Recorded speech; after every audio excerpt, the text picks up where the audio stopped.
Amen. Hapo endelea kukaa mahali pamoja mpaka afikie kusalia mahali pale. Bali aliona ya kwamba yeye nikaangalia ni wapi niende nipate mafanikio. Pigia Bwana Yesu kwa kimoja. Kama tuko pamoja sema amen. Kama tuko pamoja sema amen. Kama tuko pamoja sema amen. Angalia kitabu cha Yoshua 6:1.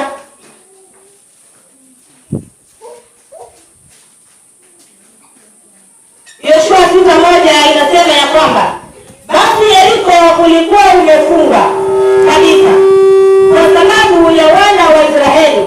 Hapana mtu aliyetoka wala hapana mtu aliyeingia.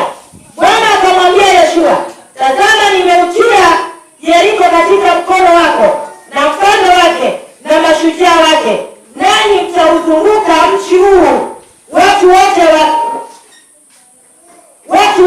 wa vita, mkiuzunguka mji mara moja. Fanya hivi siku 6, na makuhani 7 watachukua tarumbeta 7 na za pembe za kondoo waume mbele ya hilo sanduku, na siku ya 7 mtauzunguka mji mara 7. Nao makuhani watapiga tarumbeta zao.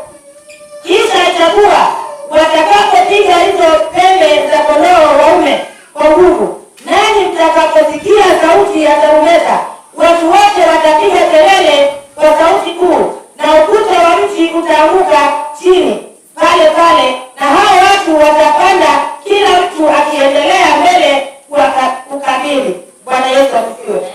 Jina la Bwana lipewe sifa. Amen. Wakati Yoshua alipoandaliwa na Mungu, alipatia nafasi ya kufanya kazi yake.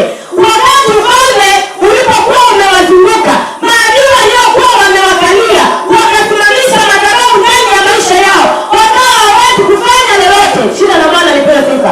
Mungu akampatia ufahamu Yoshua na akamwambia aandae watu watakaokuwa na zana za kumpigia Mungu shangwe, tarumbeta, kupiga kelele, kumwabudu Mungu. Bwana Yesu asifiwe. Wauzunguke mji mara 7, na mara ile ya 7 wapige kelele ya nguvu. Haleluya. Na ukuta uliowakabili utaenda kuanguka. Amen. Bwana Yesu asifiwe. Bwana Yesu asifiwe. Kwani tuna nafasi ya kumwambia Mungu, tunaomba tufanikiwe, tunaomba pigane na maadui zetu, tunaomba tusaidie katika maisha, tunaomba mwaka ule wa mafanikio. Lakini ni mpaka uchukue nafasi uangalie, je, ufalme uliokuwa umekukalia umeuangusha? Amen. Maadui waliokuzunguka umepambana nao na kukuachilia? Amen. Bwana Yesu asifiwe. Jina la Bwana lipewe sifa. Ni mpaka uangalie nifanye nini ili niweze kupambana na ukuta uliokalia maisha yangu. Amen. Kuna kuta ambazo zimezuilia maisha yetu. Kuna madhabahu ambazo zinatufanya tusifanikiwe katika maisha. Amen. Kuna maroho ambayo yanapigana na sisi, yanatufanya tusiwe na nafasi ya kumwabudu Mungu. Amen. Jina la Bwana lipewe sifa.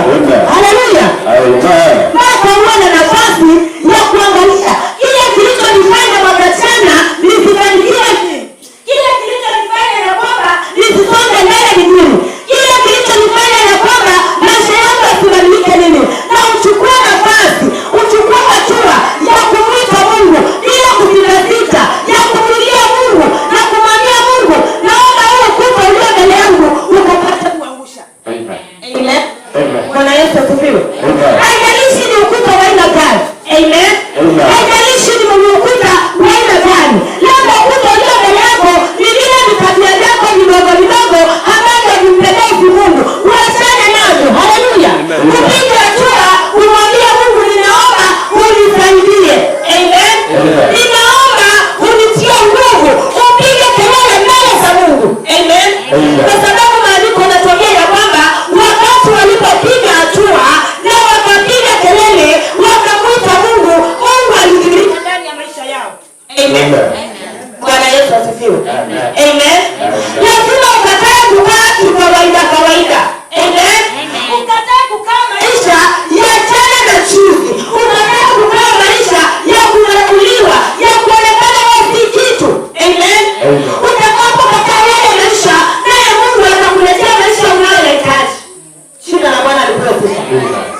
nami katika kitabu kile cha Wafalme wa Kwanza 19:4.